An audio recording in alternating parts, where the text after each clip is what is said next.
जय हिंद प्यारे साथियों। आज आप लोग के बीच सूर्य ग्रहण और चंद्र ग्रहण क्यों लगते हैं, इस पर एक बड़ा सवाल और इसी के बारे में कुछ ट्रिक के माध्यम से बताना चाहता हूँ। क्यों? तो सबसे पहले ग्रहण किसे कहते हैं? कोई भी आकाशीय पिंड में, वायुमंडल में कोई भी आकाशीय पिंड एक दूसरे को छेक लेता है, उसी को ग्रहण कहा जाता है। क्या कहा जाता है? ग्रहण। आकाश के, आकाशीय के लिए बात बोल रहे हैं। सन पृथ्वी को छेका, चंद्रमा पृथ्वी को छेका, पृथ्वी चंद्रमा को रोका, उसकी प्रकाश, उसी को ग्रहण कहा जाता है। मान लिया जाए कि पृथ्वी है, इससे आने वाले प्रकाश को रोक लिया, इसका ग्रहण लग गया। तो इसी समय समझेंगे। और सबसे पहले हम समझेंगे क्या? चंद्र ग्रहण। चंद्र ग्रहण पुराने बहुत समय पहले हमारे दर्शन शास्त्र में लिखल मिलता है राहु केतु की कहानी, कि उस समय चंद्र के एक कतार में चंद्रमा और सूर्य एक कतार में देवता को बैठाए थे, एक कतार में राक्षसों को बैठाए थे। और उसमें देवताओं लोग के अमृत पिलाया जा रहा था और देवता लोग के नहीं, राक्षसों के नहीं। तो राक्षसों ने उठकर चले गए कहाँ? देवताओं वाले में अमृत पी लिया और बलवान हो गया, बहुत बलवान हो गया। इस पीते राक्षस को देख लिए सूर्य भगवान। सूर्य भगवान ने इन्फॉर्मेशन दे दी कि इसको इंद्र भगवान सुदर्शन चक्र है, उसका मुड़ी काट दिया।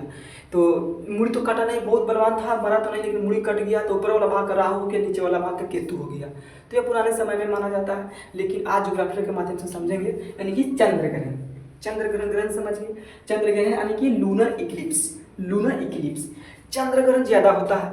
सबसे पहले समझेंगे चंद्र ग्रहण क्या होता है। सबसे पहले चंद्र ग्रहण क्यों लगता है? जब मेन इसमें तीन गो है। तीन गो क्यों है? पृथ्वी, चंद्रमा और मून।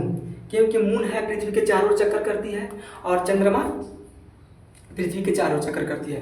पृथ्वी है जो सूर्य के चारों ओर चक्कर करती है, और मून है जो पृथ्वी के चारों ओर चक्कर करती है। किसे? तक पूर्व से पश्चिम की ओर चक्कर लगाती है। तो एक और सवाल है कि आखिर बीच में चंद्रमा क्यों आते हैं? क्योंकि पृथ्वी के बीच में बुध और शुक्र भी है। बुध शुक्र बहुत दूर है और चंद्रमा बहुत नज़दीक है। जो नज़दीक वाला होता है वह ज़्यादा यानी कि ज़्यादा लाइट को अटैक करता है, ज़्यादा छेकता है।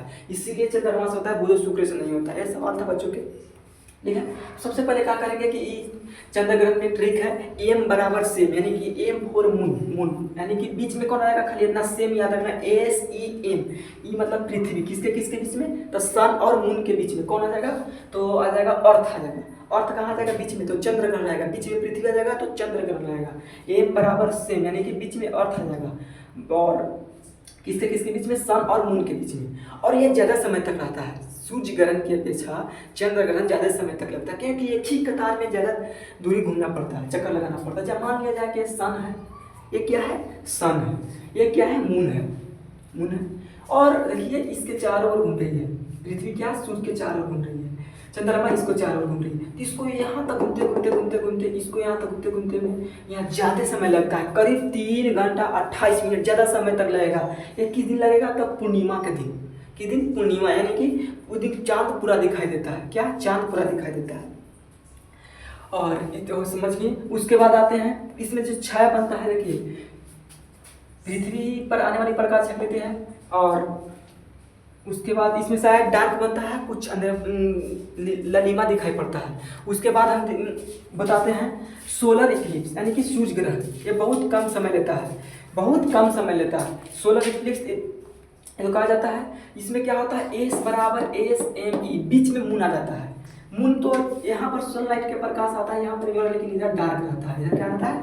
डार्क रहता है। बहुत कम समय लगता है, क्योंकि यहाँ घूमेगा तुरंत आ जाएगा यहाँ पर, तो प्रकाश आ जाएगा पृथ्वी पर, क्योंकि इसको तुरंत यहाँ पर आना होता है। और इसमें बहुत देरी तक लगता है यहाँ तक समय में आने तक, इसलिए 7 मिनट 8 सेकंड लगता है। यह हमेशा अमावस्या के दिन लगता है। यह अमावस्या के दिन चांद नहीं दिखाई देता है, उसी के दिन लगता है। चांद रहबे नहीं करता है, अंधेरापन रहता है। इसमें इसका प्रभाव सबसे पहले यह भी बता देना चाहता हूँ कि जब बहुत समय पहले जब चंद्र ग्रहण सूर्य ग्रहण लगता है तो हम लोगों का स्नान किया जाता है, और प्रेग्नेंट लेडी को घर के बाहर रखा जाता है। क्यों?